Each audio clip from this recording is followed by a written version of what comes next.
What? Yes, prediction. Oye. Are you ready? I was born ready. Obviously, you're a little, aggravated by the line of questioning regarding Canelo. I don't want to touch this, dirty, so bad, I don't want to touch his name. I'm working on feeling the art of humbleness. Can you be with me? That's the reason why I'm crying, because I'm not that person no more. And I miss him. But sometimes I feel like a bitch. I don't want that person to come out, because when he comes out, hell is coming with him. And it's not funny at all.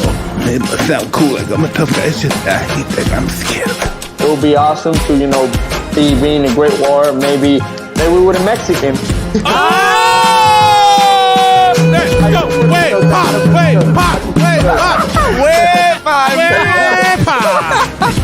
I have to put the joke. No.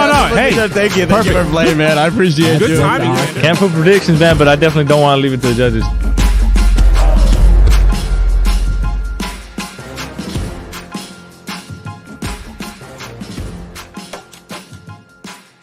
Oye, buenos días, buenas tardes, buenas noches. It doesn't matter where you're listening. Thank you so much for listening today. Ladies and gentlemen, Domingo de Recap, aquí con los tres amigos, LongLiveBoxing, EnVivo Podcast, Manny, EnVivo Marrero. Show me the Gringo Hicks. Hopper. Always here breaking it down like it is, like it should be, especially when we got content to talk about. And then we kind of figure wow, man, Sunday, yes, 8 o'clock in the morning, get my coffee. I'm ready. Because we got a lot to talk about today. A lot to talk about last night. Another great, exciting weekend in boxing. Lots of things going on. A lot of donkey judges we need to get to. Downs, donkeys of the week. Hopper, you may have a donkey around there. Golly. But I mean, we don't want to spit everything out right now. We want to go ahead and start this Sunday with some great stuff and great news of Gringo. Yeah, brother, let's get to it. So thank you guys for joining. And if you are tuning in live, we appreciate you. Much love. And for those listening later on archive on YouTube, or they're checking it out on the audio podcast, we appreciate you so much. So, man, don't want to kill the lead like my brother Hopper always said, but there's so many leads. I gotta kill something. Where do I begin? So we can go ahead and begin about, we were so excited about so many different topics. We actually forgot to start the show, but here we are. We're still talking about the 154-pound division. Got us all mesmerized. I know, right? It does. Wow. So it's an exciting time to talk about. Yes. Now the header talking about don't kill the lead. Pun intended. The PBC is dead. So my brother and I kind of feel a little bit different about how the PBC card, the pay-per-view that they Gringo's idea. Is he trying to defend it? I think so, man. On the boat? Well, here's the thing. I'm not going to defend the fact that I didn't pay for it because I have no money, and I can't defend that. But what I can defend is that my brother Manny was excited to watch the card, and he gave it an opportunity. So I would love to hear his take and perspective on it, because I know Hopper and I have a different one. But how did you come away with Manny from the event? What was your expectations going in? How do you feel coming out, and kind of going forward as far as the fighters that were involved? Love to hear your thoughts. Well, I mean, it was great. It's always great when two different networks do have some great boxing going on. It's kind of difficult to flip back and forth. But first of all, I want to put my emotions out because I don't want to be able to right now target something that kind of got me frustrated. And then I'm just going to take those emotions and try to defend something that may not be the right thing. So, and we'll talk a little bit more about what happened and what are those emotions. But to be honest, Gringo, this was not a bad card for me. If you think about it, I know that, first of all, I know. I mean, trust me, man. I was the first one to be able to say, man, $79 right now, and that's just without taxes. And so that's crazy. It's gonna be worth it doing it. And I think it really was. I think PBC last night just actually put their defibrillator, and they gave a couple of shockings themselves to bring in two superstars, headlining this card. The return of Leo Santa Cruz, right after that devastating loss against Tank Davis, which we all know is exciting when he was winning the fight. They paired him up with a Keenan Carvajal, 23-2 at that time, which it seems to be a pretty good, decent opponent for him coming back. But not only that, ever since from the beginning, starting the cards, little Fernando Vargas gave us pretty good, show in there. Then get John Rincon. They bought, Anthony Cuba, another one that was very undefeated against Jose Malverde, and Ken Cruz, and it just kept going on and on and on and on, and even Abel Ramos, fight as well, Luis Neri. So it kind of started getting better and better and better, and my frustrations were kind of going away. But I don't want to lead to that. But I think right now with the return, Omar Juarez, yeah, and Lucas Santamaria, which he really that's crazy. Good against Abel Ramos, which we'll touch base on that later on. But then you go into the co-main event, and then you go into the main event. I think one of the most awaited comebacks in boxing history, 3 years, mental issues, whatever they call it, not knowing where he's standing, being able to proclaim himself one of the best, and then all of a sudden, kind of goes away. And I think a lot of people were expecting his return, and his return was pretty decent, very good. So with that, I mean, I'm not going to be jumping up and down like, whoa, PBC finally, but I tell you what, it was much better than what I expected. Nice, man. That's good to hear. That's really kind of an endorsement, almost. Yeah, that's not an endorsement, but Gringo get to you, bro. Finally, I think the fans got what they pay for, and I'm not gonna come out here defending or advocate for them, because I know they're in a state of mind. First of all, they're not making money. I can't wait for tomorrow to see how the pay-per-view buys. I can't wait to see that. But I think people are going to be shocked. They won't release them if they're bad. Better than expected. However, you had UFC on the other hand, and then you had DAZN. So these networks are fighting against each other. But if you put into perspective, okay, what the fans going to probably enjoy if they decide to pay both of them, you already got DAZN, so that's paying for it. But if you decide to do that and you put into a balance, did I get my money's worth more on these pay-per-view? You're probably gonna say, yeah, it was decent. I had a lot of good fights. Nice. All right. Yeah, no, it's hard. It's hard to focus, do the flipping channel thing. Yeah, we got 2 events going on. I like to focus on one card and then just watch the other one later, because it's hard to focus on 2 fights at the same time. You missed too much. No, and if you're trying to analyze it that's the real reason. So I'm poor. I couldn't really afford the pay-per-view fight. I watched the main event. So no, my attention, my sole attention was on the DAZN card. I watched the entire thing, and the also earlier in the action with Eubank. We'll touch on that one later as well. But now my undivided attention was with the DAZN and Gringo. I think yours was at the PBC, right? No, I was actually Gringo pay for my pay-per-view. What? No, Team DAZN as well. I was watching the DAZN card, and I was very much entertained, and we'll touch on that in a bit. But just real quick, as far as like the reason of why people were getting it, because even though it's been 931 days since he last fought, people were excited to see Keith Thurman, what he could do, what he couldn't do. I looked at it as a redemption card. Basically you had Nettie, you had, De La Cruz, you had the main event, both fighters coming off losses. I mean, it was the ultimate redemption card.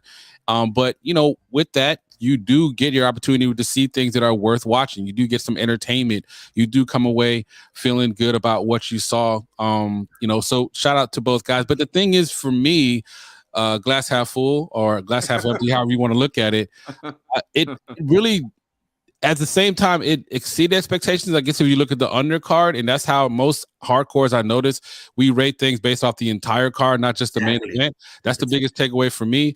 But the main event really was what I expected. Think about it. Shout out to Keith Thurman. He did win. He looked good early. He got his legs kind of gave away later on. His legs were questionable. He got hit to the body. It's expected. Yeah, he had a long layoff. I mean, he's been training. You can see that. But it's been 3 years not in the full speed of a major event like this one. I honestly, and let's keep it fair. I know he was inactive and everything, but Mario Barrios was moving up. He was moving up from 140 to 147. And that jump right there, from when you're going from junior welterweight to welterweight, those 7 pounds, they always talk about how difficult the transition is.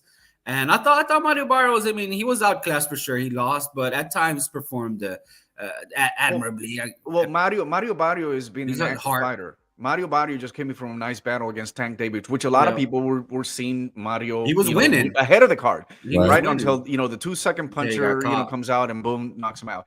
But Mayweather hyped him up. I know, right? But honestly, I think that Thurman had a lot of cojones to come back with a fighter as a talent. I know they're trying to bring it in, and then Gringo, you talked about this, the Azteca kind of promotion thing they're doing to the youngster to get him into that level, and they're getting the fights. Rips and honestly, I still see a lot of potential in Barrios, but for Thurman, and to your point, Hopper, and I'll let it go to you now, Gringo, I think that Thurman actually delivered, and he had everything to lose against a very good opponent in Barrios. Yeah. Yep. Real quick comment he got here. Thanks for everybody tuning in. G Funky, Chicano, Prophet, D Style in the house. Much love, HCP. Eddie has a quick question. I missed it. What happened? Well, Keith once upon a time, Keith one time Keith one time showed that potential, that elite style level. He proved it yesterday. Yes, Gringo. He looked a little bit gassed out, especially when he got hit. Right there in the center solar plex, Manny. He took the mouthpiece out and took a small breather and brought it back in. That's maturity inside the ring, and you can see that. And that he actually came back and still was able to perform at that level. Yes, it was a little bit gassed out at the end, but it's expected. I think it was expected, being laid off 3 years. Yeah, I mean, again, it's all perception is reality, and beauty in the body, in the eye of the beholder. A lot of people that I was kind of watching and observing today on social media. Well, yeah, I had 2 breakfasts today, so I'm twice as important. Eggs and ham. Yeah. Sam, I am green eggs and ham. When I was looking at social media, kind of getting the feedback, because I like to get the gauge of others, not just myself. But it seemed like, oh man, this is the best. Keith is back. He's looking great. He's looking phenomenal. And a lot of people giving a lot of respect to Barrios. So definitely shout out to him. And I do appreciate the fact of him, grinding out, being a warrior. And it is kind of in a tough spot for him because he's what. Is this the right division for him? We talked to, Hopper just touched on it. A lot of fighters, even great fighters, have struggled with that move from 140 to 147.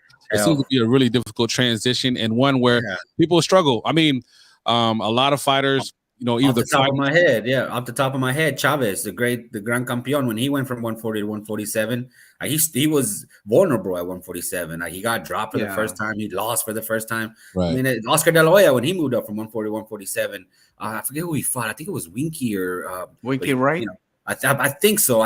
Don't quote me on that. But in his first fight there, he arguably lost. So it's a tough transition. They tell you all about it, the 140 to 147. But see, I never saw the reason why him moving up there, because I think he would have had more opportunities still at the 140 than moving up to the 147. But honestly, keep in mind, you got to be realistic.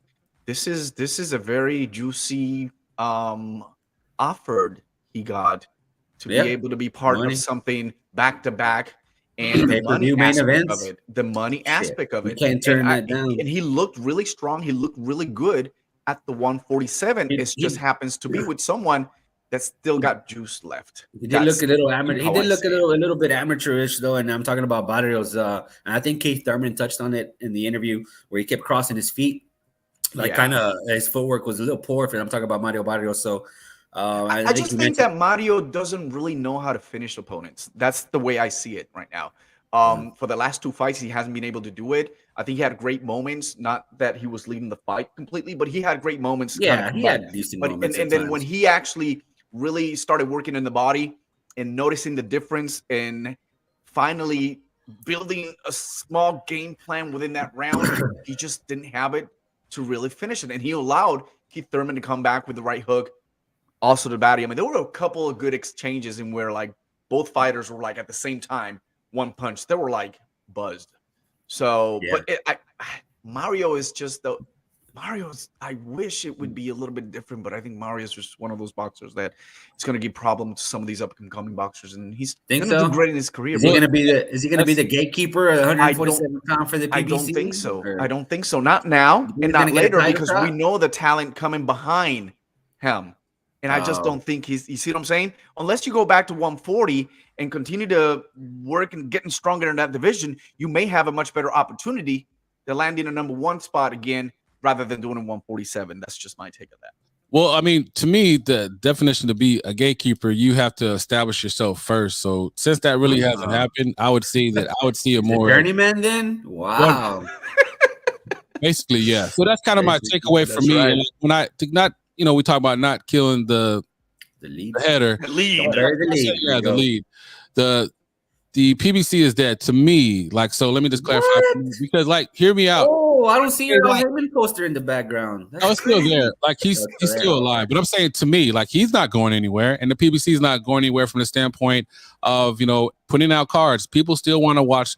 Boxing fans are still going to crave boxing events, and we're going to talk that crap. But when the event comes, we're going to pull the trigger and want to watch it. We're going to talk about it now. That's kind of what we do. But at the same time, the card really kind of played out. They had some exceptions that came to play, and there was some entertaining bouts, but I don't feel like remorse, like, damn, I really wish I would have got it. So the fact that the PBC insists on having a brand that continues to have a new model, where their model is to have pay-per-views pretty much every decent event, I can't really get behind that. That's something that's going to be difficult for me to realistically to watch, as a fan, and not even talking about content creator, just as a fan, it's difficult for me to really consider where they went from, like back in when you look back in March 7th, 2015, it was all about free TV, boxing for free. I was excited, I was definitely excited, to check that out. And I was excited to see what happens, going forward, as far as this brand.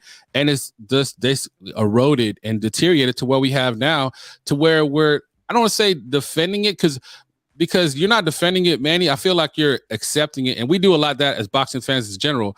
Bad scorecards, questionable events, fights that never happen. We're like we complain a lot, but we accept more than any other. We were talking about the last PBC card that was so trash. Remember? We were batching that. Oh, the heavyweights. We had the right to do it. And it was the heavyweights, right? The heavyweight some of us fans that there's nothing going on. And yeah, there is a card, and I'm still a fan. I'm gonna support that. And then you add the casuals who are starting to get, to vest in the sport, and then now they get turned down. I think Manny is just surprised of how decent the card actually ended up turning out. And honestly, I was anticipating. I was really wanted to watch Keith Thurman. So regardless whether they had an undercard to back it up, I still was going to be able, because I want to see him. It's not that I'm a super huge fan. I'm bullish, in Keith Thurman, but I enjoy the time that Keith Thurman was on top. Yeah, same here. Those of you who saw the fight, you guys can see, whoa, Keith Thurman. Yes, those of you have seen Keith Thurman before. You're like, wow, there is a glance at what he was in the past, and I think he can continue to sharp that and give extra stuff into the 147s right now. Are they setting up the match between him and the winner of Spence and Ugas? Because that's what it's a number one mandatory. It's a WBC number one. It's a number one. He has, so yeah. He would be the WBA mandatory would be the winner of that. So isn't he going to be the mandatory to the WB? No, WBC. But chances are he's gonna fight the winner, right? It's a WBC. So that will be Spence. Crawford's still gonna be the odd man out. He's still, even if he is a free agent, I don't think they're gonna. I don't think he mentioned Crawford, but he did hint that he was gonna avoid him, not avoid him, but not fight him next. All right. So good stuff, brothers. Got some comments I want to get to real quick. G Funky Boxing doing big things, man. Barrios is going to be the jobber at 147 like Brooklyn Baller in WWF. Appreciate the reference, sir. Eddie says PBC is an ultimate failure. Hard to disagree there. I mean, they're profitable and people do appreciate them. But at the same time, as far as like capturing the fans don't even come second. We come like we're a complete afterthought. Eddie also says it's spending its time on Showtime, but again, they're going to a whole nother level. See, Gringo. Oh, go ahead. Oh, Fotex, thank you for tuning in. Hey, that's a badass picture. Yeah, love it. Look at that. Vegeta and Goku this year. Yeah, I agree with you on that. But see, Gringo, I think the PBC model, and this is what I think, my personal opinion of the PBC. They've tried to, monopolize the industry where it's just them. They want to put themselves in their own bubble, which is okay if you're going to have your own championship belts and so on and so forth. Right. They're going to continue, like the UFC. That's pretty much what they did. They're their own bubble. They got their own belts and everything. All these other but that works on the UFC and all these other, and that's what I think the PBC at times, that's what they think of themselves, is that they're in their own bubble. But where they mess up is that they still use the universal belts worldwide. So I think they kind of mix themselves up a little bit with that. They're gonna have to innovate, Hopper, and you're right. They have to innovate. They have to really start collaborations with other networks. They have to be able to start, taking away that whole politicking business and being able to try to make some of these fights that are going to be beneficial to those who are the number one. Causing this and it's really hurting the sports, the fans. Yeah, those are the ones they pitch in. Those are the ones they buy the tickets. The gate, gateways. Those are the ones they're going to support. They're going to travel. They're going to spend a lot of money, billions of dollars spent on some of these events throughout the year. And if you are not meeting your customers' needs, which is the fan, then that's the big issue, and that's why they're in this state right now, in where they need to start rebuilding themselves and find their new identity.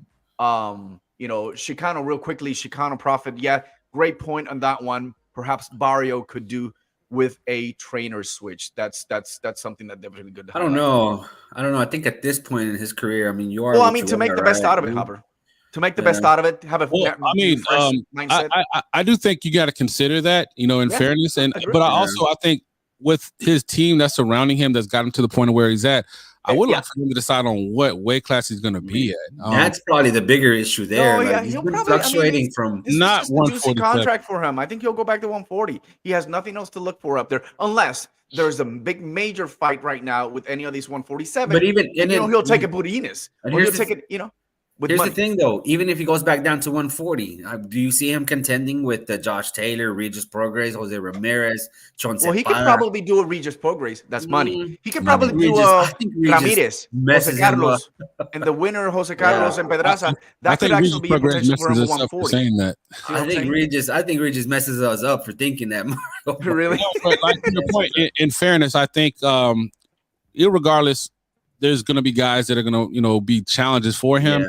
I think his likelihood as far as moving forward in his career, 140 seems to make more sense to me. His physical advantages, he's a tough guy. His output is kind of questionable. And to me, talk about trainers, going back to Chicano Prophet's point, strategy-wise, the bodies earlier within the fight. I mean, I don't know. That's kind of like my takeaway there. Some comments right here I want to get to. D-Style, shout out to him. El Capitan. We don't need another belt. PBC belt. Now, with that being said, though, take away something. That's what they're trying to do. That's what they sometimes I think they think they're doing that, but they're still using the world belts. It's the PBC is a complicated mess, man. That for some reason Gringo loves.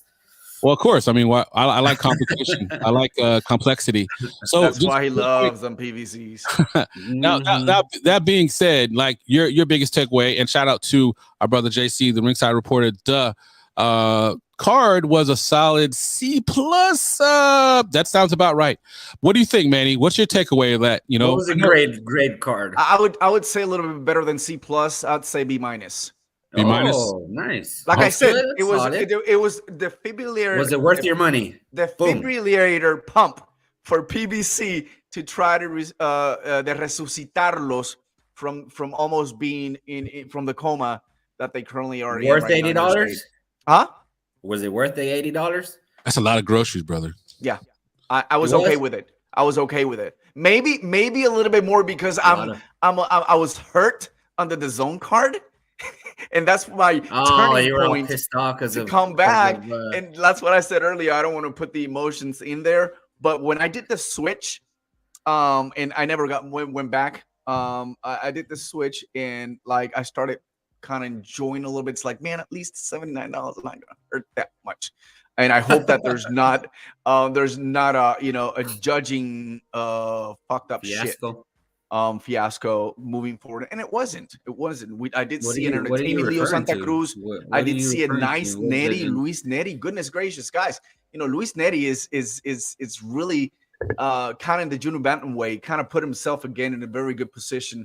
He fought undefeated Carlos Castro. Very, very good fight. I mean, yeah, that was guys, 27-0 at Carlos Castro. Just guys don't know, but hey, that was something to kind of talk about in the future. And like, we even mentioned our boy from Puerto Rico, Kane Cruz. Oh yeah, he fought Enrico Gogokia, and from Georgia.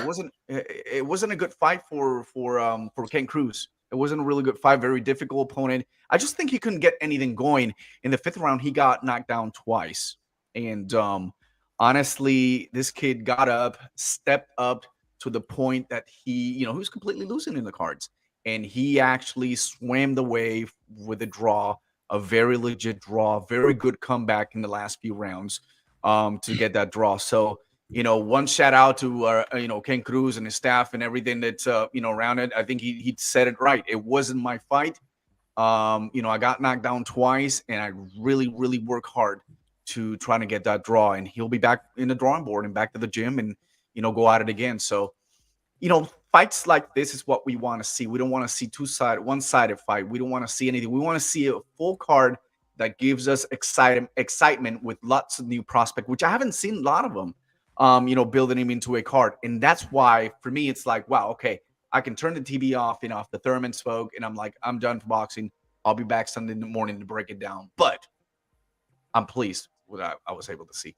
Hey man, that's all we can ask for. So, that's the whole thing, having different perspectives. I mean, I know going into it, I just kind of want to see where it went. Now, you got to ask the big pink elephant in the room. Why were you pissed off, Manny? No. Oh, no. So go ahead, Gringo. So Manny, just real quick before we get into our next topic, does Keith Thurman against either, because I know Hopper already mentioned it, either the winner of Spence Ugas or Crawford do anything for you? Because I know people were talking about it online and it, whatever. But what's your thoughts on it? Did you see enough? It seems like that's kind of where they're trending to, which is sad for me. But whatever. What's your thoughts? Well, first of all, great comeback for Keith Thurman. I hope that you can stay that humble. Okay, don't be coming now that you want to be the A side. You're the dominator. You're the one time you came back. One time you came back. One time. Let's see what you do second time. I think he needs another fight. With who? There's a lot of great prospects right now, or even contenders at the welterweight. We know is getting real stacked with a lot of youngsters. So whoever's next for him, I don't think it's Errol Spence right now. It could be depending on what happens with Spence and Ugas and how does Spence looks. I mean, everyone's still behind the scenes time thinking, is Spence okay? Is he good? Is he doing good? Is he going to continue to, fight and unify against Crawford? Is that ever going to happen? But, I think a lot of people are scratching that. And now, to the benefit of the PBC, now they have someone in the mix that can actually start shaking things up and bring that excitement he gave to us 4, 5, 6 years ago before the Pacquiao fight. Yeah, that's definitely. I appreciate that. Got a comment here from a brother Chicano Prophet. Thurman is the new gatekeeper. Now, see, to me, that would make more sense. That makes sense, huh, Gringo? A guy that's had credible, more established. And people would look at it like, hey, that's a good win on the resume. So, now that you're saying that, do you now feel more comfortable than before the news came out that Keith Thurman was coming back against Barrios on a $79 pay-per-view, which we actually bashed at that day? No, I mean, man, comfortable is a very strong word. So, okay. No, I do not. He's not a pay-per-view fighter to me, either of them. Again, because of his comeback and his performance. Now, nothing saw everything happened. Nothing has changed for me. Nothing has changed for you? Okay. Nothing has changed for me at all. Because what happened is kind of what I expected. If anything, I would say you could make an argument that it was disappointment and a failure because there was no stoppage. He didn't finish a guy that had to move. A guy that was moving up, lost from 140 to 147. That just got knocked out by Tank Davis. 3 years. So is Tank more powerful than Keith? No, that's the thing. Like, I think so. We can't keep making excuses for these guys, and I feel again in boxing that's what we do. 931 days since he last fought. Like, oh well, he's kind of rusty. Man, he should have been fighting for one, and then he should have been fighting a guy that was at 147, and then it's a pay-per-view. It should be a real fight. If it's just a cash grab, why don't you fight a real name? So to me, we got to quit making excuses for these guys. And see, to me, that's what the PBC has become, a big excuse. You know, that's what it is. That's what they do. I think my biggest complaint with the PBC is that they always seem to the mismatches are very apparent. Like they're more eye-opening than everybody else's mismatches. Like, I mean, this one, let's just call it for what it is. I mean, Mario Barrios moving up in weight. Keith Thurman, yes, he was inactive, but it's still a Keith Thurman who once upon a time beat some pretty good fighters. So I mean, that's the PBC deal. I think looking back, even with Manny's great review over the card, I don't think I still would have paid $80 for it just to watch the fight. No, definitely not. And shout out to Lion Killer. Shout out, man. Appreciate, much love, respect. So Fotex, we love your avatar. Also, your comment, a smart individual asked me an interesting fight. Thurman, Mean Machine. I think Mean Machine gets Thurman. I mean, Mean Machine is solid, man. That would be Vazquez. That's a lot more sense to me as far as a comeback fight, and I think that would have definitely caught my attention more. Yeah, I mean, there you go. If at all possible, and that's possible. I mean, I think that PBC can definitely do that with is it still with Vazquez? No, from what I understand, is Mean Machine's a free agent. I think. Is he? Yeah, I believe so. I think that's why he was able to fight. He can make it happen. I mean, it's money, and I think he did really good. He went from Terrence, and then he was let go. I think he was with Top Rank, and they let him go. Yeah. All right. Nice, big man. Would you be upset if You're that kind happened? of cutting off, Manny, a little bit. Yeah, man, you're breaking up a little bit. You're freezing. Okay. All right. Would you be upset to find out a couple of weeks from now that this fight it's going to happen in a pay-per-view? Vazquez and Keith Thurman. Hell yeah, I'd be upset. Yeah, I mean, upset. Keep in mind they did do King Kong Ortiz versus Martin, so it was surprised at a discount though. That was a discount. It was only $30, Gringo. $40. Yeah, well, I can't believe it. And then during the holidays, the first fight of the year, by the way, to set the tone for everyone out there. But no, I mean, to your point, it wouldn't surprise me, but I wouldn't get it. I think that's the real question. Would I get it? Definitely not. So you're kind of breaking up a little, Manny. So yeah, just apologize for that. And we'll hopefully get that squared away as far as the technical. But let's go ahead and get to our next topic. Let's go ahead and get into it, man, because I know that we want to definitely touch on this one. Manny, you may want to go out and come back in to get that connectivity back going, and then we'll kind of go from there. Looks like he's doing that. All right, so all right, perfect. Just in time. Yeah, brother. Apologize for that. No problem at all. So, hey, perfect timing. So let's go ahead and get to it. Obviously the DAZN card, we all saw that one card. So obviously it was part of the package. But let's go ahead and get to, obviously the big thing is the young lion came and upset the apple cart.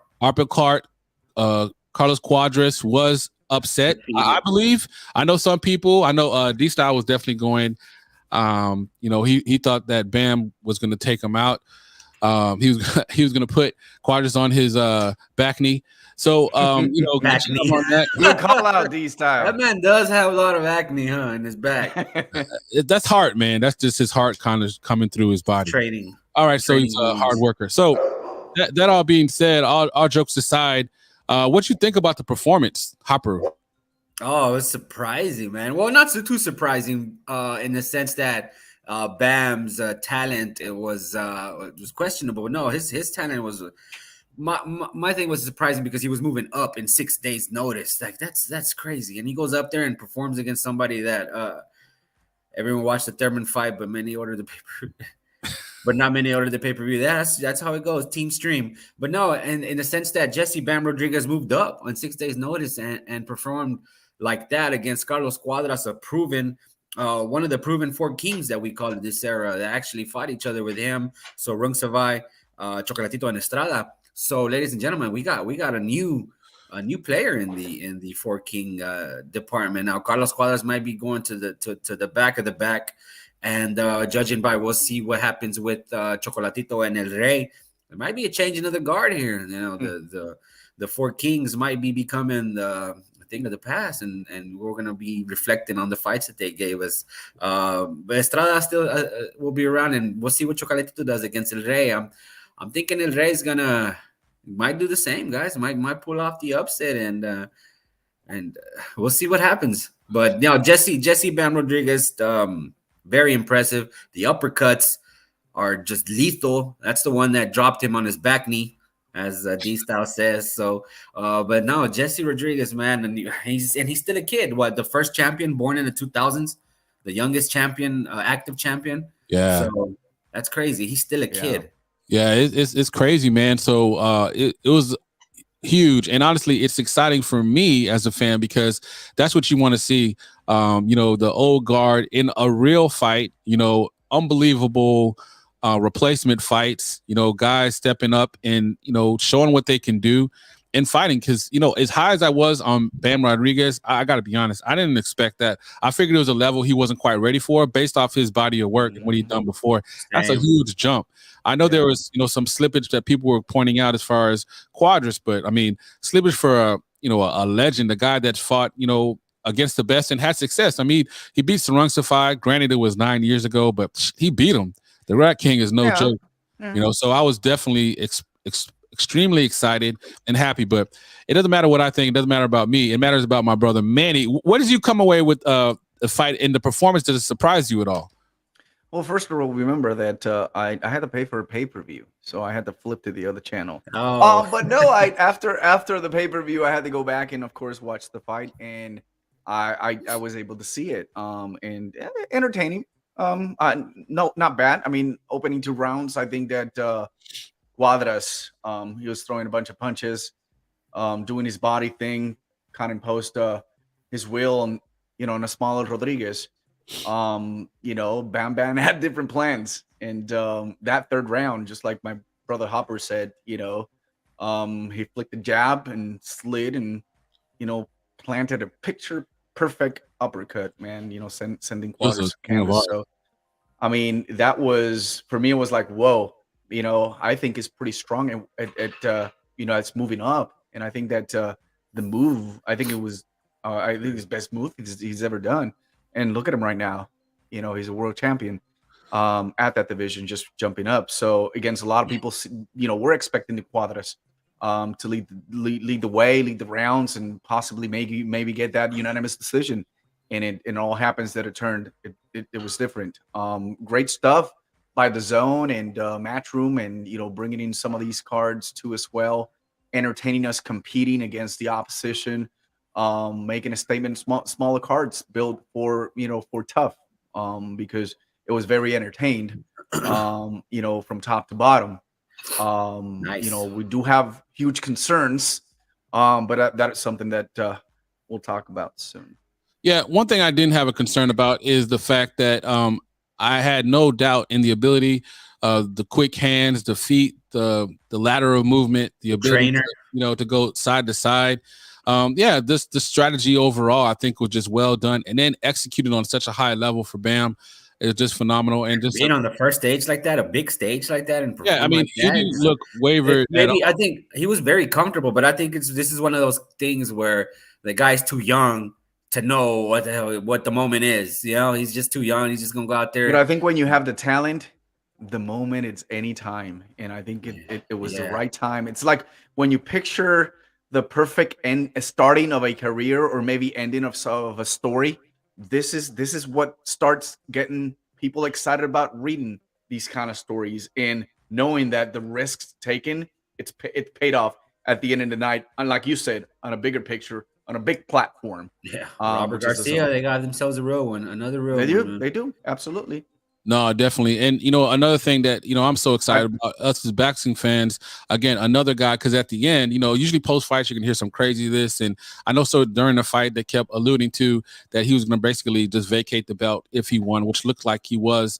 We could kind of tell, especially after he got that impressive knockdown with that amazing sliding uppercut that he got on Cuadras, that being Bam Rodriguez. But the thing that, I was so happy about, and there were some things we're about to get to that we weren't happy about with that card, was the fact that he's going to go ahead and remain at 115, which is awesome for us fight fans, because, again, it's a lot of opportunities there. So many great opportunities there. And why not? To me, vacating is kind of a weird thing. Like, you know, you work so hard to get there and you just give it up. No, fight, defend it. And that's, to me, the ultimate champion is those that get a chance to defend their belts. And that's, you know, a sign. I mean, this is where you get either, you know, Gajo. You know, this is where you get some of these other guys. Yeah. I mean, imagine that one. Gallo's looking on the sidelines. I wonder what he's I know it's sideline, and I know they're waiting still for Chocolatito and Gallo to ever come back. I don't think I'll ever see the regular champion of the WBA and all the belts, but the regular champion, which would be Franco, because that's also Garcia's got to as well. But, you know, if there's any kind of unification that could possibly, I'd love to see Ioka fight also as well for Jem Bam Bam. That will be a good one for him. So I think the future's bright. Even Jerwin Alcanhas, he sticks around. Yeah, exactly. Even Jerwin Alcanhas from the Philippines. That would be another great unification. So by the time everything, you know, settles on the other side with the Estrada and Chocolatito, if that's ever happened, then I mean, I think they did the right move. I just continue every time I keep seeing the big picture. It was like the perfect move, the perfect story that can continue on chapters over chapter over chapter over chapter. Great move, man, by his team, by his corner, by his trainer. Everybody's like, you know what? Let's move up, take this opportunity. Main event, 6 days notice. Boom. It, man. That's I like the story they said where, you know, they just told him, they didn't give him the option. And it wasn't an underdog, like one of those shocking. It wasn't like an Andy Ruiz and Anthony Joshua that it was a replacement and then it shocked the world. This is not a shock in the world if it was last minute, right? It was just a matter of like, hey, this is going to be another of those good replacements that are put into our hands, and then it delivers.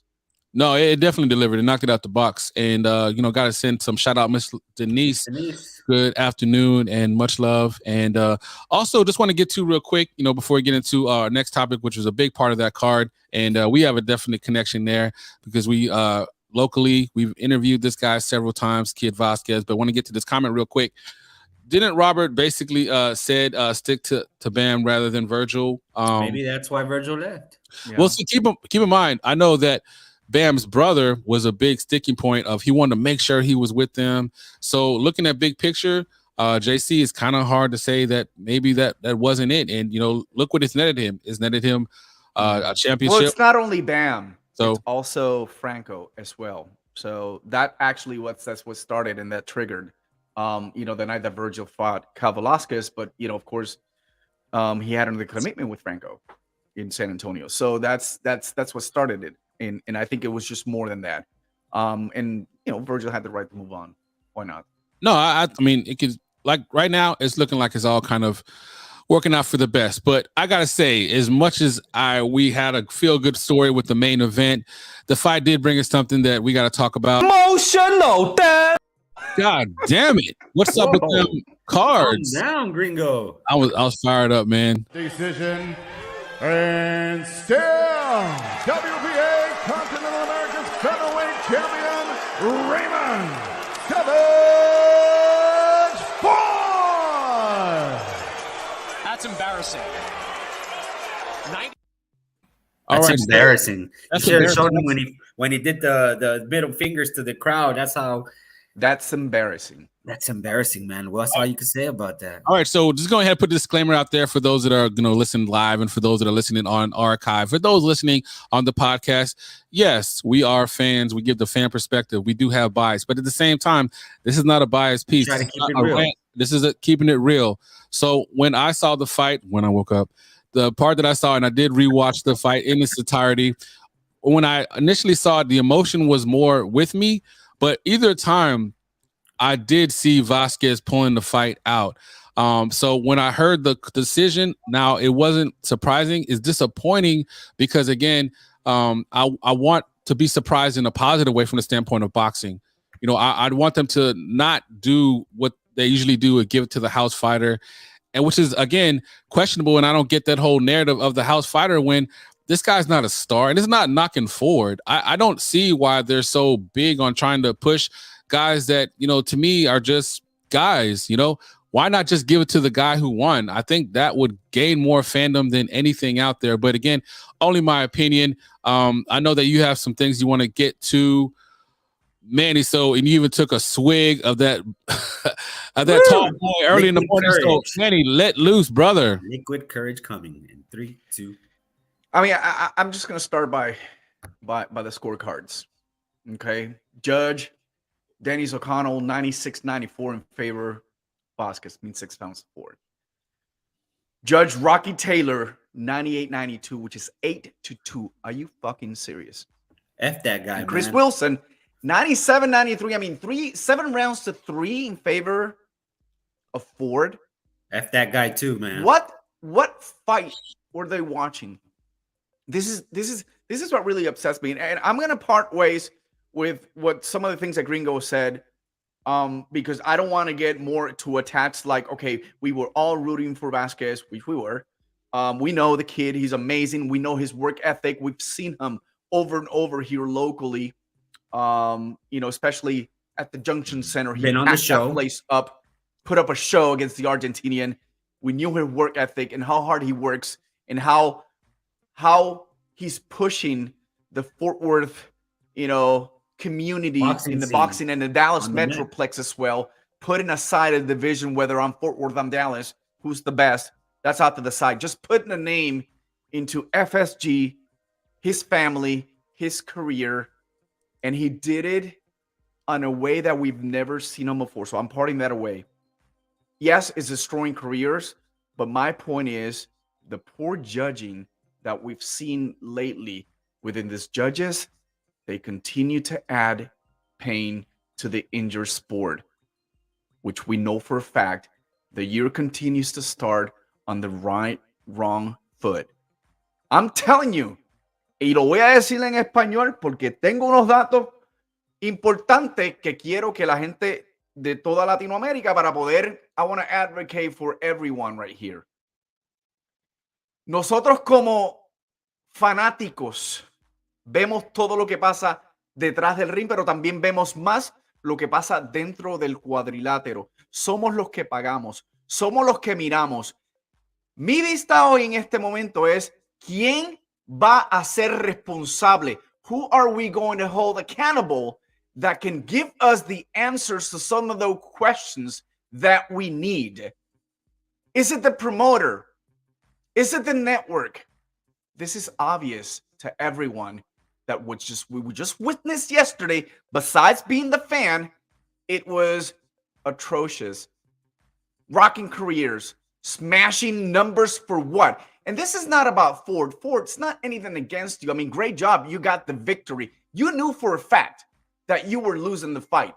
And if you don't agree with me, Reggie Lloyd on the 9th round, and you can guys, and I wish I had the clip, but you guys can Google that.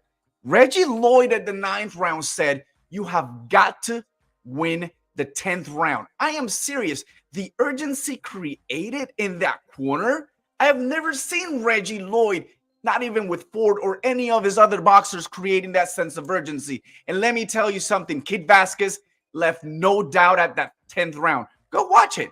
You will see that Ford did not deliver in the 10th round, and he was sent to fight that round with the urgency that he must win. And then on top of that, the judges are seeing 8 rounds to 2 to Ford, 7 rounds to 3 to Ford. What fight are they watching? Who's going to give us answer? We're the customers. We need those answers, and we need them as soon as possible. And I'm advocating for everyone because it's not right. This is not right to be able to come out here and say we don't have a process, we don't have a system, or we do have it, or we do hold judges accountable for, or we do put them in, detention or whatever it is, or suspend them. Who is the person that goes out there and pulls them out and gives explanation to the people that they actually support the sports fan? We want to see that. And we're getting pissed off and tired about that. And it's not right to do it. Sadly, to see Kid Vazquez, I know he's a tough son of a gun. We love him. I think he had a clear victory. He dominated in all sense of he put a boxing clinic into the Saturday fight. And I think great things are going to happen. But, man, what a sad way to continue the year on the wrong foot. No, well said, and I think you get the testament to a lot of the people here and how we feel. Yeah, thank you, Christina. I agree. Vazquez was awesome. He is awesome, and definitely, I think there's some things that definitely need to be addressed from the standpoint of the bigger issue that I just don't get. Like, what's the point of not awarding the person who won? Especially like on this level, and it's not even about the star, non-star. These guys are putting their lives on the line. So just to award somebody just because, and I saw a comment where they were saying, the match room is trying to build a, African-American or black fighter. I mean, I don't, well, that's not how you do it, by alienating a whole fan base. They were in Phoenix and everybody clearly saw who won the fight. And I think that people are smart enough to identify race aside. They want to see what's right. They want to see skill and ability and people that deserve to win to get the win. So for me, irregardless of, race involvement, if you take the racial component, I just want to see just, decisions being done and dealt. Hopper, what's your thoughts on it, man? Well, here's the thing, man. When I watched this fight and the scorecards were announced, all I could think of was Gringo's famous line. The cards were filled out the day before. Like they already had those scorecards filled out. 8-2 is just ridiculous. Rocky Taylor needs to be questioned, needs to be called into the office, sat down and let the commission know, hey, why did you score this fight like this? What did you see? And it's I've said it before and I'll say it again. Something needs to happen with these judging. We need to either add judges. I've been thinking of ideas of how to improve the judging system. Maybe we should have a podcast on that and get the comments from everyone, see what ideas we could do. A drunk man could see who was the victor in this fight. And that drunk man was me. I was going to say that. Was that you? when I was watching this fight, Kid Vazquez imposed his style, dictated the pace, outworked him, outlanded him, landed a few clean shots here and there, but Kid Vazquez was still in control for the whole fight. I mean, this was as clear as day decision that, again, boxing screwed up. 8 rounds to 2 for Ford. What? Get out of here. 7-3. That's not much better. This is ridiculous. The fans in attendance, when you get booed like that, once a decision is made, you could tell there's some funny business. And Eddie Hearn said that he thought Vazquez won. The guy that he was brought in as an opponent for the house fighter. And that's what it all boils down to, man. It's the house fighter. They're always gonna get the decision. They're always gonna get, if you're coming in as the opponent, you better get the knockout. That's probably the only way you're gonna win. It's unfortunate, but that's how boxing is, man. And we come on here every weekend and we talk about the same thing, the fucking judging. I mean, we're in. What's the definition of insanity, man? We're pretty much just insane, preaching to the choir. Nothing's gonna change until you have a boxing czar or somebody that actually regulates what the how cozy the judges can get with the commissioner, with the promoter. It's we're gonna continue to we're going to see this again happen. It sucks because we're fans of Kid Vazquez and we've had him on the show, friend of the show. But man, realistically, is it gonna change? Like, is it? Well, I think the judges, and also I think the judges, they know who the house fighter is. They know who the promoter of the event is. They know who's footing the bill. They know who's paying them. So, at the end of the day, man, it's just we're coming on here and bitching about the same thing, and it's just boxing. And it sucks, but this. And on the other hand, la mierda de todo esto es que nos están tratando de hacer comer mierda que no nos gusta. Y lo que me refiero a eso es que nos están tratando de empujar a un peleador talentoso por ojos, boca y nariz para que sea la próxima superestrella. ¿Por qué? Porque se parece a Mayweather. ¿Por qué? Porque tiene un estilo. ¿Por qué? Porque es el peleador de la casa, como dijo el compañero Hopper. Entonces, ¿por qué nosotros, el fanático, si no me gusta la mierda, ¿por qué me la tengo que comer? And that's where I have a problem. Somos locos, Manny. Nos gusta el abuso. Is it the promoters behind paying, or, you know, like you said one time, they're meeting with the boxers, they're meeting with the press, they're meeting with the promotions. Are they being sabotaging? Of course, man. Los están, o sea, ¿por qué esto continúa? Mira, these people are getting away with murder y nadie hace una puñeta al respecto. Entonces, nosotros como fanáticos Tenemos que ponernos en este estado para que la gente no se escuche y ahora se quejan porque no compran los pay-per-view, porque se meten a las redes sociales a stream it o lo hacen de forma ilegal y sus números comienzan a bajar. Ahí tienes la mierda que nos estás tratando de hacer de comer a nosotros. Se la están comiendo ustedes al final del día y no está caliente. Está ya casi con 3 o 4 días más podría. Así que you guys are getting yourself in the hole, not us. All right, so Manny, and in the sense that they don't sabotage the judges, but and you can ask any old school trainer. I think Teddy Alice has talked about this on his podcast. The judges can literally have be invited to a dinner hosted by the promoter the day before, the week lead up to the fight, and not stuff about Don King that influenced a certain way. Like, hey, you know, that's boxing, man. It sucks, but we're just gonna be. Vamos a decir la misma cosa la próxima vez que pase esto, porque va a pasar. No va a ser la última vez. Y no es la primera vez. Va a seguir otra vez hasta que. Okay, so that's the problem that I am so frustrated, Hopper, that we need to continue to. No one's being held accountable for. We don't have any answers to it. They don't give us answer, and it continues to happen and happen and happen. So that means I'm forced to eat that shit. ¿Me entiende? Because I'm a fan. A little pepper on it, little pepper, a little salt, little paprika. So, hey, we got some comments to get to, and hey, appreciate the passion, brothers. You guys are fired up, and I love it. So, G Funky Boxing, shout out to him, man. Clean punches, effective aggression, ring generalship, and defense. Vazquez won according to the score criteria easily. Absolutely. Yep. Easy. So, Manny spitting facts. We need to start writing. Hard to disagree with that. Boxing angers me. We're in an abusive relationship. All right. So, got Jerry. Thanks for tuning in. Fans have spoken. Will not pay for PVC trash again, and things have to change. Siempre roban a la raza, like old boy said.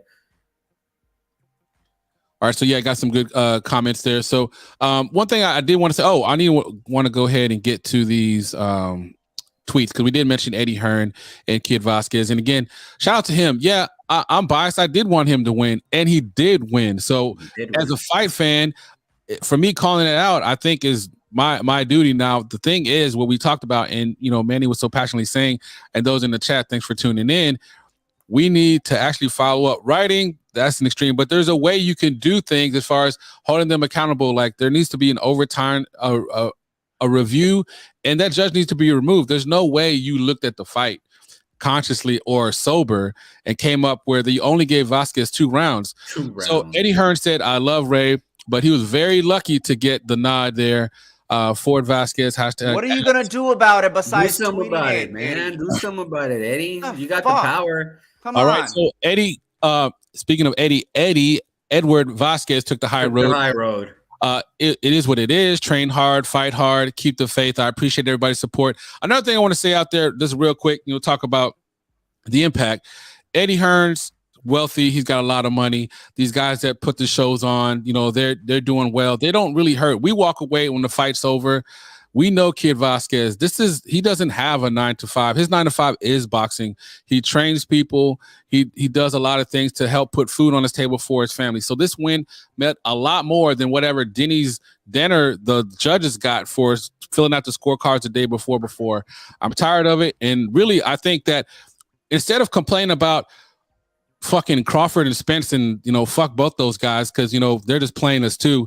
We need to be getting on these judges. If you really want to do something, instead of talking about fights that are never going to happen and getting played and jerked around by boxing, why don't you make it happen for these guys that really need us, these young fighters? But now we're just going to keep talking about some fight when the whole time these guys on the top that are eating in making the big money, these guys are fine regardless of the decision, right? So we need to get our priorities in order, and we do have a voice because here's the thing.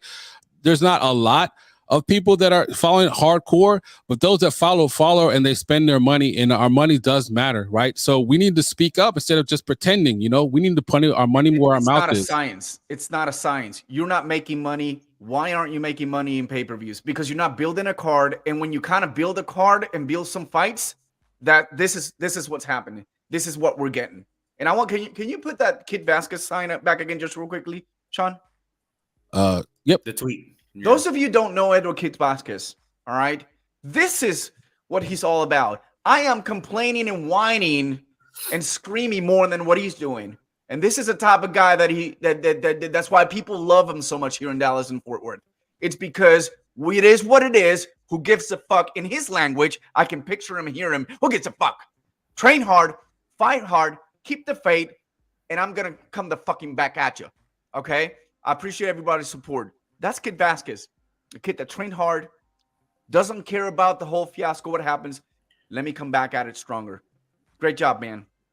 No, man, good stuff, man. And that's why we didn't want to lead with this, because there would be no show. We wouldn't be talking anything else. Yeah, pretty much. But yeah, that's the thing. Yeah, I appreciate the comments, guys. Yeah, we need to think, more in terms as far as like, what we can actually do. So appreciate it. So Chicano Prophet said, damn, Gringo is raging too. Yeah, 2 breakfasts, I guess, wasn't enough. I need a third.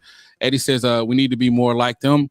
And G Funky said Vazquez knows nothing is going to change. The outcome is just, keep it moving. And the real fans know who won. And, that's the thing. The real fans know who won. But what we also know is that the promoters are pressured by the sanctioning bodies, and they're pressured by the networks. And the networks, and we wonder why. Why do they have all these belts? Well, they've come on before. I heard the interview where the WBA president came out and said the reason why we have the JCPenney's belt and the Kool-Aid belt and all these fake belts is because they only want to show champions, and they only want to show guys with unbelievable winning records and people that haven't had any losses. So when you take a loss, that takes you to the back of the end of the line. And that's why it's so frustrating, because these bigger paydays, and yeah, everybody's not going to get the $1 million paydays. They're getting left out because of something that's why it's so heinous, and that's why we take it so serious, because it is. You're literally taking money out of their pockets, you're taking food out of their mouth, and as boxing fans, we need to become less numb to it and more assertive to it, and speak out, and not just sit back and like, oh well, it is what it is. No, it's not. It is what it is. We need to fucking change it. You know what I mean? Well, the boxer can't do that. And I guess the boxer itself needs to go back to grinding. Forget about that's why you got the lawyers, you got promoters. They should be advocating for you.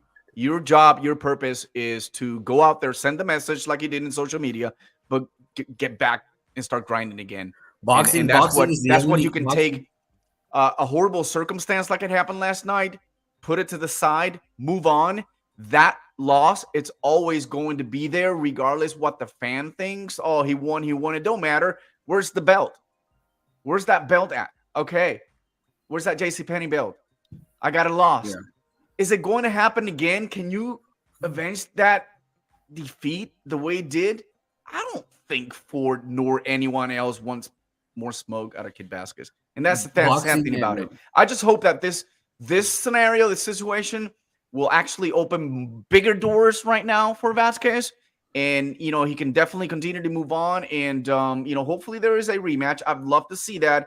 These are, okay, if you want to make it right, first of all, hold those judges accountable. And second, make this rematch and, I don't know, create some kind of rule within the judges specifically for this fight, so that way people and fans can start seeing we are doing something.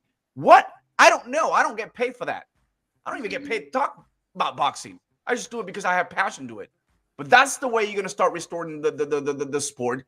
It's about putting processes in place, fixing the shit that happened in the past, and make it better in the future.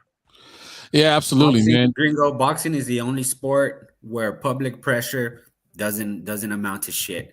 Any other sports organizations, like what they listen to their fans. Yeah. Like they take the pulse. Well, look at UFC. Social media is saying. Like they'll listen. Like if NFL, NBA, they change a lot of these ideas. Like now, the overtime rule in the NFL, I have a feeling is going to be changed, because why? The fans are pissed off about it. When Josh Allen didn't take the field again against Kansas City, if Joe Burrow wouldn't have taken the field, fans would have been outraged. In the NFL, listens. Boxing, they don't. It's just they tell us to shut up, suck it up. Eat your pile of shit, put some paprika on it, and enjoy the next card. That's public pressure in boxing.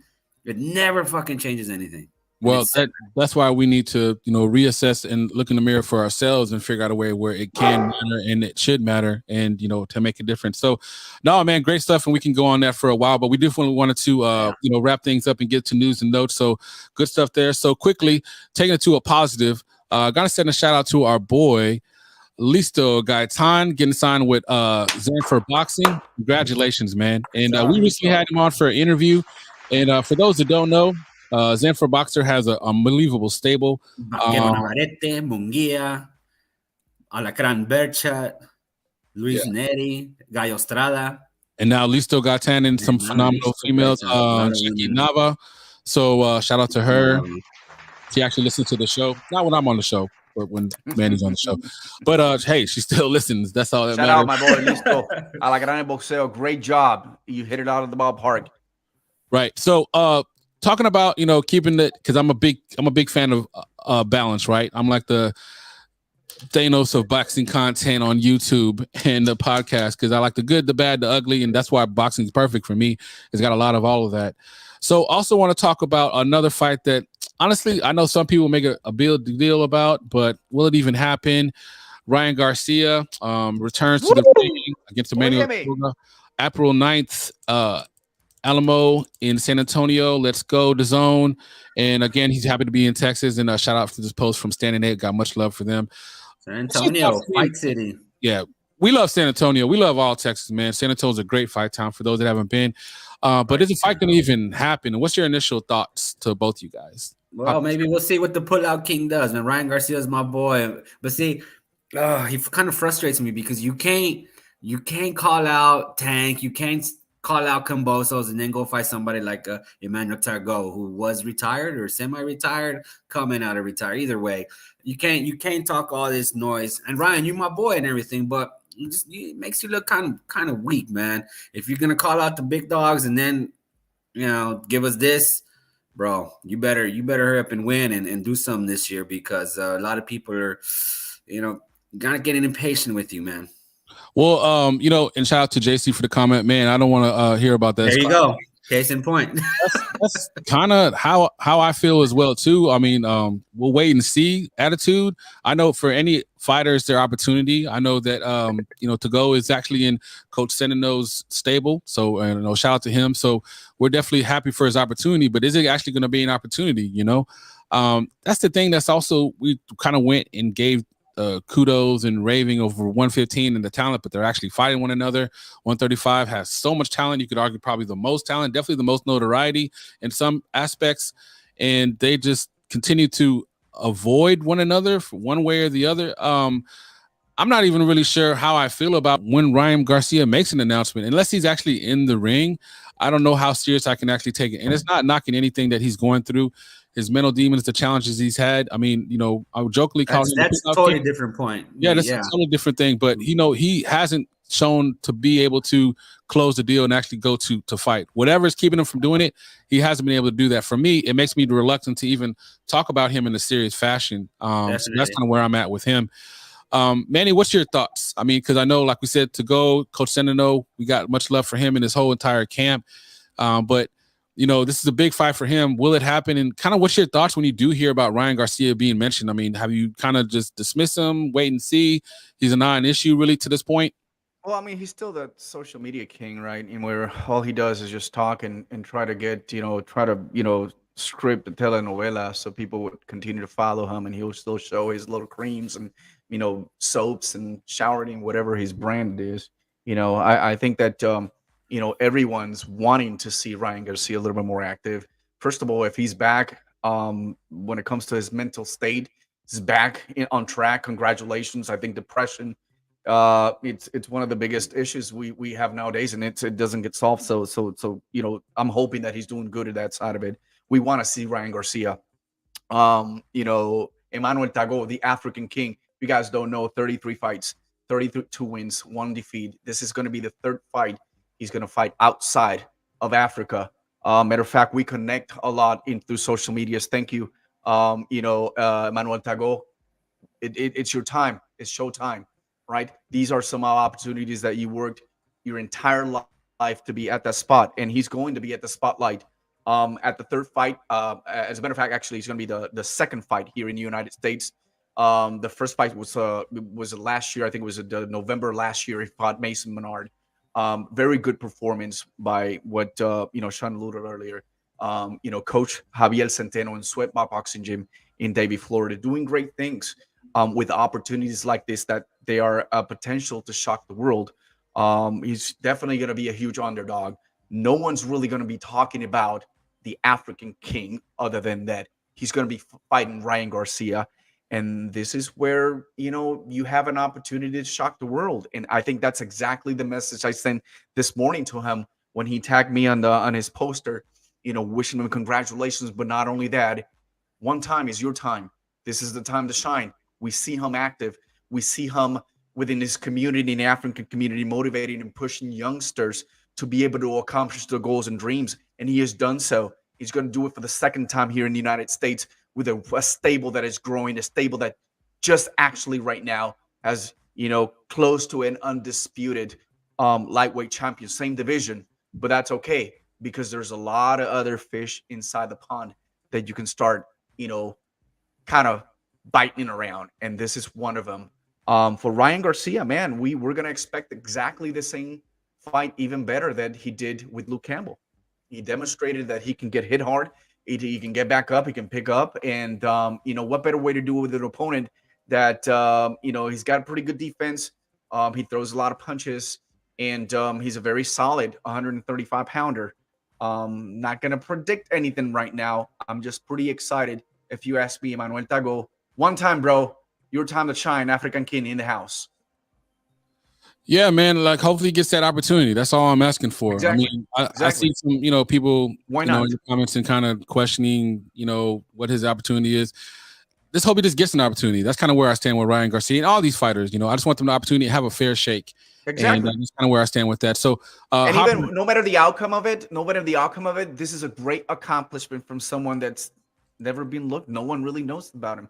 And we have talked about it even before Richard Comey, after Richard Comey, became world champion, the opportunities he had at one particular time. And this is it. This is it.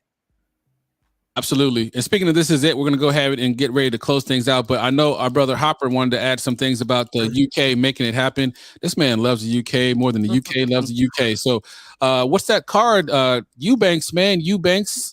Chris Eubank Jr., my final thought of the day. Chris Eubank Jr., he beat Liam Williams in what was a heated fight. Liam Williams had said some pretty dumb things, like he was going to kill Chris Eubank Jr., which is kind of tacky considering Liam was in the corner of his buddy Blackwell when Eubank fought him and put him in a coma. So maybe little tacky comments, but bad blood. There was legit bad blood in this fight. Chris Eubank Jr., he walked away with the victory. He dropped him 4 times, couldn't finish him. It looked like Williams was fighting on pure heart at times, and I was surprised Eubank didn't really go in for the kill. He got booed at the end because people wanted him to knock out Williams. Very entertaining fight.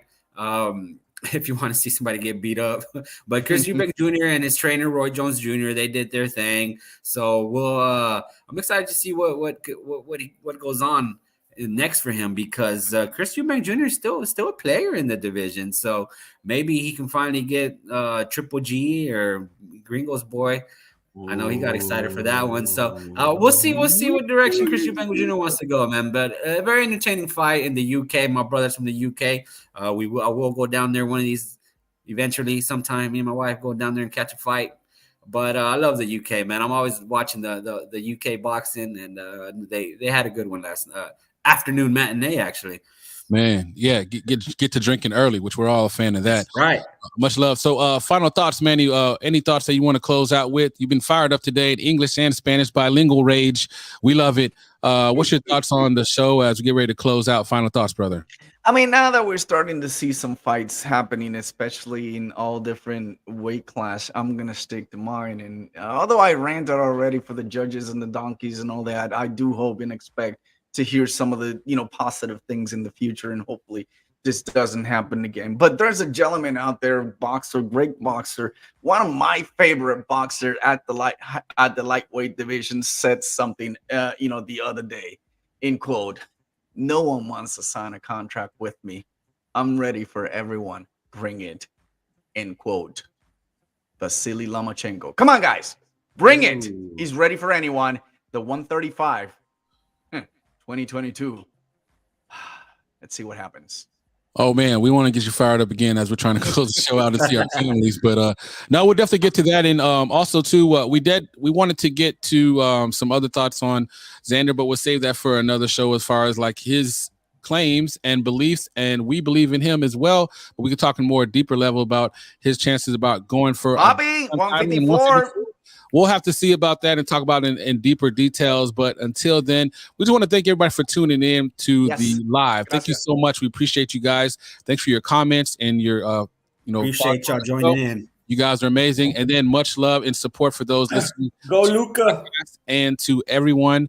And man, you guys have a great one. We're going to go ahead and close out with the ACP. If you're not listening to ACP, either way, because it's a great network of boxing content, real boxing content. Every day you're going to get something. And if you miss it, go back and listen to it on the archive. Love us, hate us, debate us. But if you want real boxing talk, the HCP network is what you want. And then we're so proud to be a part of it. And we're going to go ahead and say, you guys have a great Sunday. Much love. We out. Siempre en vivo. Adiós.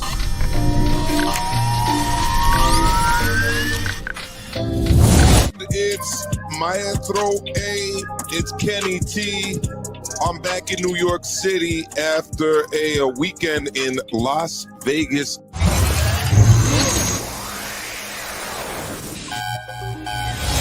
And we got Power Punchers episode 2. Episode dos. Hit that like button as you come in. Your boy Dave from the 408 coming to you all the way from my podcast studio in San Jose, Califas. You know what time it is. It's time for the shoot. Everyone, welcome to Al Chile. We got my partners in crime, Run PMC and Nopal with us and visiting us for the first time. Al Chile means keeping it style boxing. Thanks to those joining me live. Those that be joining me here on Archive. I've been joined by the new co-host of ATP, Nancy, from the Boxing Republic. It's my birthday, and then obviously, Red says to me, these are my girls. You have to make sure you do the interview for them. I said, you know what? Even though it's my birthday, we'll do it. No problem. Oh, you're amazing. So thank you. Thank you so much. All-star panel, the round table, number 58. Really good weekend. Seguimos en vivo. We are live, ladies and gentlemen. Como siempre, Mari Marrero. Sean el Gringo Hicksa. Hopper. Hey. Always breaking it down like it is, like it should. Welcome to the Ringside Reporters Show, where we talk about the latest boxing news. If it's related to boxing, we're going to talk about it right here. My name is Eric Lorta, and I'm here with my co-host, Joe Habib.